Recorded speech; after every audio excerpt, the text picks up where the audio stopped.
हाय, शैलेश किचनमध्ये आपलं सहर्ष स्वागत। आज संडे, आजचा स्पेशल मी बनवलेला आहे चिकन भुना। हे बघा, ह्याची रील मी व्हॉट्सअपला टाकत आहे। रील बरोबर चिकन भुना कसा बनवायचा ह्याची मी लिंक टाकत आहे। ते लिंकला तुम्ही क्लिक करा। चिकन अर्धा किलो चिकन घेतलेलं आहे आपण 5-6 वेळा ते चांगल्यापैकी धुतलेलं आहे।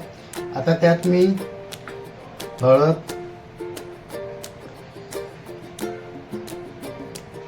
चवीनुसार मीठ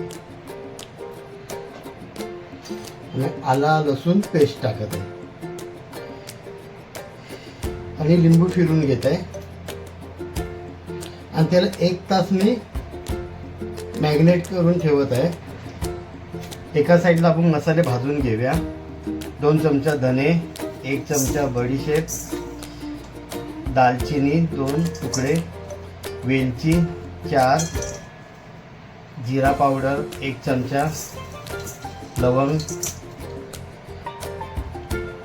वेलची, मसाला वेलची आणि काळी मिरी 10 काळी मिरी आणि तेजपत्ता हे आपण आता भाजून घेत आहोत। यात आता आपण लसूण, अद्रक आणि मिरची ॲड करूया। आपला कांदा लाल होईपर्यंत आपण तळलेला आहे। टॅमॅटो टाकूया, 3 बारीक चिरलेले टॅमॅटो टाकलेले आहे। मसाला ॲड करूया, लाल तिखट 1 चमचा,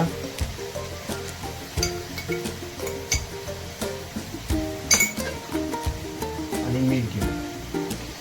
मीठ टाकल्यामुळे कसं टॅमॅटोला पाणी सुटतो आणि पटकन ते नरम होऊन जाते। चटणी तयार झालेली आहे। त्यात आता आपण चिकन टाकू। जे मॅग्नेट करून ठेवलेले आपले चिकनचे पीसेस होते ते आता मी टाकत आहे त्यात। त्याला व्यवस्थित ढवळून घेत आहे, परतवून घेत आहे। चिकन व्हाईट होईपर्यंत आपण परतून घेतलेलं आहे आणि आपण खड्या मसाल्याची जी पावडर बनवलेली मिक्सरला ती आता मी टाकत आहे।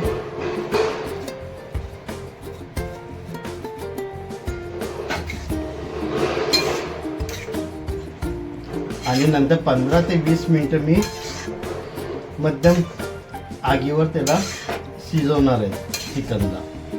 आणि अशा प्रकारे आपला चिकन भुना तयार झालेला आहे। चिकन भुना आपण पोळी, भाकरी किंवा भातासहित खाऊ शकतो आपण। तर मी सर्व करून घेत आहे आणि हो, तुम्ही पण करून बघा एकदा घरी आपल्या। आणि जाता जाता माझ्या चॅनलला सबस्क्राईब आणि लाईक करायला विसरू नका। धन्यवाद।